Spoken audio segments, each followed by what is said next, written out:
English read for this, I decided that I would talk a little bit about my background, a few of my thoughts on Christianity and art, and then read a couple of my own personal poems. First of all, when we were talking about art, we were talking about it as primarily visual, performing art, but also dance, theater, and literature. I am an artist in at least 3 of those categories. First of all, I'm primarily a musician. I've been trained on cello for 10 years, and I also sing, play guitar, and piano as well. I'm also a visual artist. I enjoy drawing and photography, and I'm also a writer. And until this year, I didn't really consider myself a creative writer. Most of what I did was writing for newspapers or writing papers for English class. And so as I decided to become an English major and I took a creative writing introduction class, I realized my potential as a creative writer.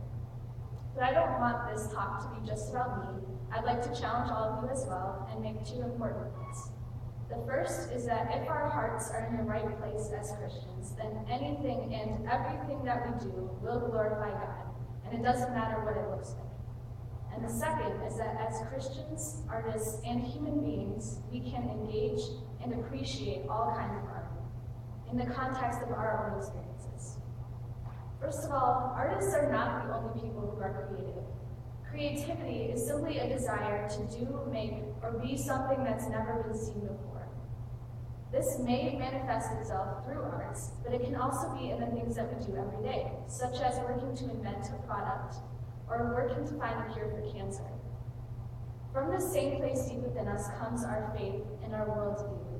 It's not contained in the brain or the heart, but it comes from our very core, and it affects every day and how we see the world. C.S. Lewis said, "I believe in Christianity as I believe that the sun has risen, not only because I see it, but because by it I see everything else." So our faith is going to affect our lives and our art, and we can't really get around that. These 2 things are linked together, and so when I'm expressing something from deep within myself in my art, I will also be expressing my views on the world in my faith. And it's not just limited to art. The Bible calls us to offer ourselves as living sacrifices and to do everything for the glory of God. I want to read a quote by John Foreman, who's the lead singer of the band Switchfoot, and this is his response when somebody asked him if Switchfoot was a Christian band. He said, "I want to ask you a couple of questions. Do Lewis or Tolkien mention Christ in any of their fictional series? Are Bach's sonatas Christian? What is more Christ-like, feeding the poor, making furniture, cleaning bathrooms, or painting a sunset? There is a schism between the sacred and the secular in all of our modern minds. The view that a pastor is more Christian than a girls' volleyball coach is flawed and heretical. The stance that a worship leader is more spiritual than a janitor is condescending and flawed. These different callings and purposes further demonstrate God's sovereignty. Many songs are worthy of being written. Switchfoot will write some, Keith Green, Bach, and perhaps yourself have written others. Some of these songs are about redemption, others about the sunrise, others about nothing in particular, written for the simple joy of music. None of these songs has been born again, and to that end, there is no such thing as Christian music. No, Christ didn't come and die for my songs, he came for me. Yes, my songs are part of my life, but judging from Scripture, I can only conclude that our God is much more interested in how I treat the poor and the broken and the hungry than the personal pronouns I use when I sing. I am a believer. I invite everyone to look at their life and their calling as not something superior or inferior to anyone else's, but an opportunity to glorify God in their own unique way. The amazing thing is because everyone's life experiences and worldviews are so different and so varied and so unique, art can be created and appreciated in an infinite number of ways. Art represents a unique and complex human being's ideas about the world. Unfortunately, most of us tend to draw lines between and around art. On one side, there's bad, the other side is good. One side is religious, the other side secular. But instead of a straight line, these lines tend to look like a circle. They're drawn around us, or our church, or our denomination. Everything inside of this line is considered good and comfortable and safe. And we have to stay away from everything that's out there. Yes, ultimately God will come and draw the line between the holy and the unholy, between religious and secular.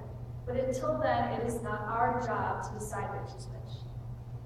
God loves everyone, and he has created some amazingly gifted, talented, and creative people who might not share my exact beliefs, but they have still made art that I can appreciate. Carly Gelsinger, in an article in Relevant Magazine, talks about why Christians should appreciate and engage non-Christian art. A skilled painting, sculpture, or photograph can make us uncomfortable and challenge our assumptions. Film can inspire us. Good literature can give us empathy for others outside our own limited realm and shed light on the triumph and destitution of the human condition. Great art points us to grace. But when we shy away from non-Christian art, thinking we are godlier for it, we are closing ourselves off to the depths and heights of the human experience God intends us to live. We are closing ourselves off to others. Just going to read the last part now. When we shy away from non-Christian art, thinking that we are the godlier for it, we are closing ourselves off to the depths and heights of the human experience God intends us to live. We are closing ourselves off to others. This has resonated with me. Yes, there is art that does not honor God. But in turning away from that art, we are also turning away from the people who created that art, the people who need God just as much as we do. And so I invite you all to really engage in art. Think about a time right now when art has moved you in a profound way. Whether it's music, books, movies. I know that I have bawled my eyes out over all of these things. And I didn't really stop to think if it was Christian or not. I just appreciated it for how it changed me. And I believe that art can bring us together instead of divide us. For last example, think of the movie Saving Private Ryan. What if 4 people came in to watch it? A military veteran, a Tom Hanks fan, a pacifist, and a film student. Each person is going to bring their own profession, their own hobbies, and their own worldview in with them to watch this movie. On the other side of the film, each producer, each screenwriter, and each actor brought their own faith and worldview into their work on the movie. In the end, this one piece of art is the result of the creative power and ideas of so many people. And it's a place where people of different backgrounds can talk about what makes them similar and different, and begin to build bridges between each other. Now I'm going to read a couple poems, and what I want you to notice is that my writing is not exactly happy. I have found this out, not to say that I'm not a happy person, but that poetry is where I can wrestle with things that aren't right in society. Things that I see as problems or that I wish were different. And so I encourage you, when you're listening, to not think about it in the way that I'm going to tell you, but to think about it through your own experiences and through your own faith. The first poem I'm going to read is from my creative writing class, and it was during our study of repetitions of word sounds in poems, and it's called Somewhere. Tears, they tear me apart, leaving winding scars. Can you taste the salty shame, or hear the silence of pain? Fear, treacherous whispers of thought gnaw at my resolve. Can you see in the dark and touch the empty faces? Weary, heavy chains drag me down, enclosed with stains that won't come out. Can you carry my weight and share in this fate? Near, a friend lingers, calls my name. Can you stand by? Is it a waste to thaw icy fingers? Clear, look under the cloudy surface, past the lying mirror. Love must be there, somewhere. This poem is not necessarily about me. What I was thinking is trying to capture the fears and doubts that are universal to humans, the worries that we are not good enough, or that we are not loved. And also the power of friendship and being able to bring someone out of a dark place. This also was a powerful image of salvation to me, although I didn't explicitly write it. The idea of somebody being dragged down by chains and another person coming in alongside of them and saying, here, we can get out of this can be better, is a beautiful representation of Jesus coming down to us inside and with our suffering. The other piece that I'm going to share is a reflection I wrote during my trip to New York City with UG's Intervarsity chapter. The New York City Urban Project is a hands-on experience learning about and helping the poor and vulnerable people in the city. We learned about immigrants and undocumented workers. We learned about the sexual exploitation of workers. And we learned about poverty and hunger. And in the same way, we got to actually help people. We went and completed Feed 500, which was taking food and water out to the homeless every day. On Tuesday, we watched a movie about one particular family who came to the United States from Mexico, and the husband of the family left the wife and 2 children. And the movie went through the experience that she and the 2 kids had of trying to survive without papers, without really knowing the language, and how they descended into homelessness. The amazing thing is that this movie was made by the daughter in that family, who went on to film school and to graduate from college.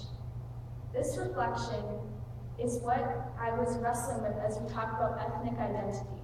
And these people were Mexican, and they had a certain worldview, they had a certain part of them that was ethnic. And so this part was me thinking about what it is for a white, middle-class girl to be helping these people in this urban setting. It's called privileged. White, rich, happy, lazy, ignorant, prejudice. That's what they see when they look at me, and they're right in some ways. I have 2 loving parents, food on the table, yearly vacations, quality education. I would never comprehend how easy my life has been. Should I feel guilty for having lots when others have none? I walk this smooth path while others stumble on, insane, in pain. How can I fight this injustice when I can't relate to the hate that they experience every day? How can I gain their respect when I stand on this pedestal looking down from above? I need empathy, I need compassion, I need boldness, and I need humility. I need to use this privilege for good. Look past my pale face and see in me the shared brokenness that transcends class, color, and race, only mended by the one in whose image we are made. The last thing I want to say is this. I can make art and I can live my life in 3 ways. 1, purely for my own satisfaction. 2, purely out of obligation and pressure to please other people. And 3, for the glory of God, giving him my talents and gifts because they are his anyway. I try my best to choose the 3rd option, and I encourage all of you to do the same. Thank you.